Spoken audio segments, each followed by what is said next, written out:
والصلاة والسلام على رسوله محمد وعلى آله وأصحابه أجمعين. أما بعد، فقال الله تعالى في القرآن المجيد والفرقان الحميد: أعوذ بالله من الشيطان الرجيم. بسم الله الرحمن الرحيم. إن الذين كذبوا بآياتنا واستكبروا عنها لا تفتح لهم أبواب السماء ولا يدخلون الجنة حتى يلج الجمل في سم الخياط.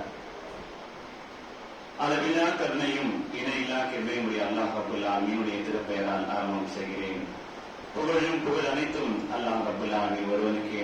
சாந்தியும் சமாதானமும் முஹம்மது முஸ்தபா ஸல்லல்லாஹு அலைஹி வஸல்லம் மீதும், அவருடைய சொல்லினையும் செயலினையும் தன்னுடைய வாழ்க்கையில தவறாக பின்பற்றிய உத்தம சத்திய சஹாபாக்கள், சஹாபியாக்கள், தாபீன்கள், தபதாபீன்கள், வாழ்ந்துவிட்ட நல்லடியார்கள், இமாம்கள், கூடியிருக்கக்கூடிய நாம் அனைவரும் மீதும் அல்லாஹ் ரப்பல் ஆலமீனுடைய சாந்தியும் சமாதானம் என்றென்றும் பொழியட்டுமாக துஆ செய்தவனாக.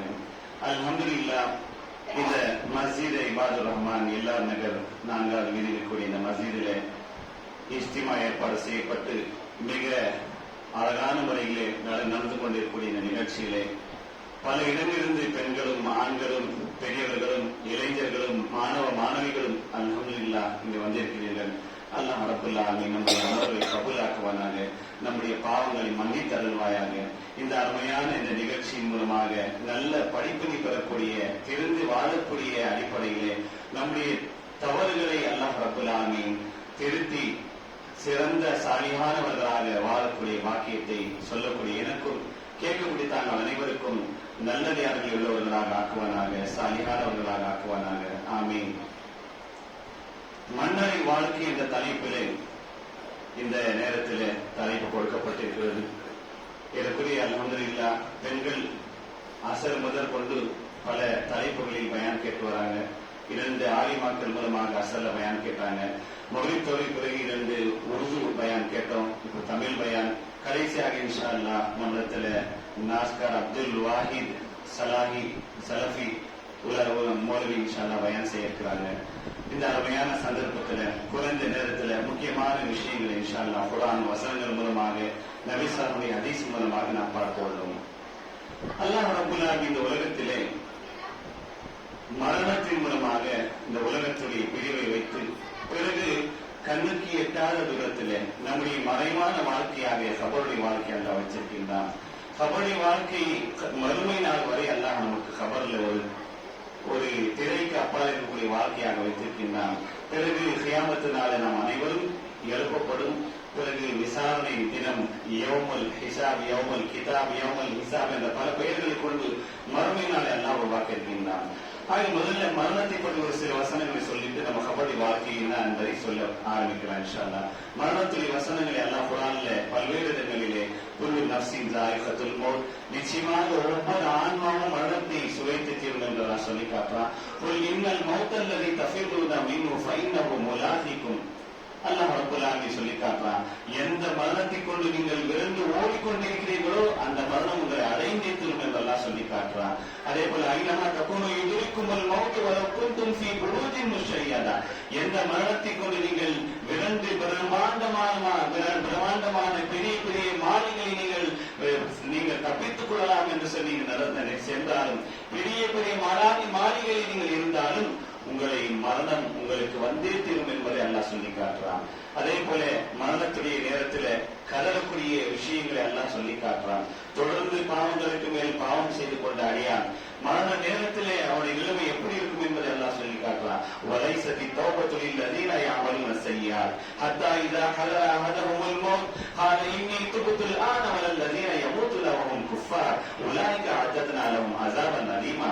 பாவங்களுக்கு மேல் பாவம் செய்து கொண்டு திடீரென்று அவனுக்கு மரணம் வரும்போது அந்த நேரத்தில் அவன் சொல்வானா, யா அல்லாஹ், இப்போது நான் பாவம் மன்னிப்பு தெரிகிறேன், யா அல்லாஹ், எனக்கு கொஞ்சம் வாய்ப்பு கொடு யா அல்லாஹ் அப்படின்னு சொல்லி கதறுவான். அப்ப அல்லாஹ் சொல்றான், தொடர்ந்து பாவங்களுக்கு மேல் பாவம் செய்து கொண்ட அடியான் மரண நேரத்திலே அவன் செய்யக்கூடிய பாவ மன்னிப்பை ஒருபோதும் அல்லாஹ் ஏற்க மாட்டான். குஃபாராக, இறை நிராகரிப்பாளனாக மன்னிக்கக்கூடியவனுக்கும் நோவினை தரக்கூடிய வேதனை அஸாப் இருக்கிறது என்பதை அல்லாஹ் எச்சரிக்கை செய்கின்றான். وأنفقوا مما رزقناكم من قبل أن يأتي أحدكم الموت فيقول ربي لولا أخرتني إلى أجل قريب فأصدق وأكن من الصالحين ولن يؤخر الله نفسا إذا جاء أجلها والله خبير بما تعملون. தொடர்ந்து அல்லாஹ் ரப்பல் ஆலமீன் ஒவ்வொருவருக்கும் பொருளாதாரத்தை அல்லாஹ் கொடுத்திருக்கின்றான். அந்த பொருளாதாரத்தை, அந்த பணங்களை, அந்த அல்லாஹ் ரப்பல் ஆலமீன் கொடுத்த நியமத்துகளை அல்லாஹ்வுடைய வழியிலே செலவழிக்காமல் தன் பக்கமே அதை வைத்துக் கொண்டு இருக்கக்கூடிய மனிதனுக்கு திடீரென்று மவுத் வரும்போது அவன் சொல்வானா, யா அல்லாஹ் கொஞ்ச நேரம் அவகாசம் கூடிய அல்லா, கொஞ்ச நேரம் டைம் கூடிய அல்லா, இருக்கக்கூடிய பொருட்களை, இருக்கக்கூடிய சொத்து சுகங்களை, இருக்கக்கூடிய பொருளாதாரத்தை உன்னுடைய வழியிலே செலவழித்து விட்டு பிறகு நான் சாலிமானவர்களாக ஆகிடுவேனே என்று கதறுவான். அப்போது சொல்றான்ல, எந்த ஒரு ஆன்மாவுக்கும் எந்த ஒரு உயிரினுக்கும் அந்த நேரம் வந்துவிட்டால் மரணம் வந்தே தீரும், அது முந்தவோ பிந்தவோ மாட்டார் என்பதை அல்லாஹ் சொல்லி நீங்கள் செய்பவற்றை நன்கு அறிந்தே இருக்கிறேன் என்று அல்லாஹ் சொல்லி காட்டுறான். ஆக மரணத்துடைய நேரத்தில் மனிதன் எல்லா வித நிலையிலும் அவன் மரணம் வரும்போது இந்த உலகத்திலே கெட்ட அடியானாக, பாவியாக, அநியாயங்களுக்கு மேல் அநியாயம் செய்யக்கூடியவனாக, பாவங்களுக்கு மேல் பாவம் செய்யக்கூடியவனாக வாழக்கூடிய நேரத்தில் அல்லாஹ்விடத்தில் வாய்ப்பு கேட்கக்கூடியவனாக இருக்கிறான் என்பதை குர்ஆன்ல பல்வேறு வசனங்கள் மூலமாக நமக்கு அல்லாஹ் விளக்கம் அளிக்கின்றார். ஆக நாம் இப்போ தலைப்புக்கு வருவோம். ஹதீஸ் நபி ஸல்லல்லாஹு அலைஹி ஒரு அன்சாரி தோழருடைய சஹாபியுடைய ஜனாதாவை எடுத்து எல்லோரும் மன்னரை கபருடைய இடத்துக்கு வரக்கூடிய நேரத்தில் நபி ஸல்லல்லாஹு அலைஹி அவர்கள் உட்கார்ந்தார்கள். இந்த ஹதீஸ் பரா பின் ஆசிப் ரலியல்லாஹு அன்ஹு அறிவிக்கக்கூடிய ஹதீஸ் புகாரி, முஸ்லிம் மற்ற இப்னு ஹிப்பான், அஹ்மத் பல ஹதீஸ்களில் இந்த ஹதீஸ் இடம்பெற்றிருக்கிறது. அபூ ஹுரைரா ரலியல்லாஹு அன்ஹு அறிவிக்கக்கூடிய ஹதீஸும் இடம்பெறுகிறது. நபி ஸல்லல்லாஹு அலைஹி அவர்கள் உட்கார்ந்தார்கள், குச்சி எடுத்து பூமியிலே கீறிக் கொண்டிருந்தார்கள். பிறகு சொன்னார்கள், மக்களே இந்த இடத்தை பற்றி நீங்கள் பயந்து கொள்ளுங்கள், இந்த இடம் போல வேறு எதுவுமே இல்லை பயங்கரமான இடம் என்று நபி ஸல்லல்லாஹு அலைஹி அவர்கள் சொல்லி தேம்பி தேம்பி அழுதார்கள். இந்த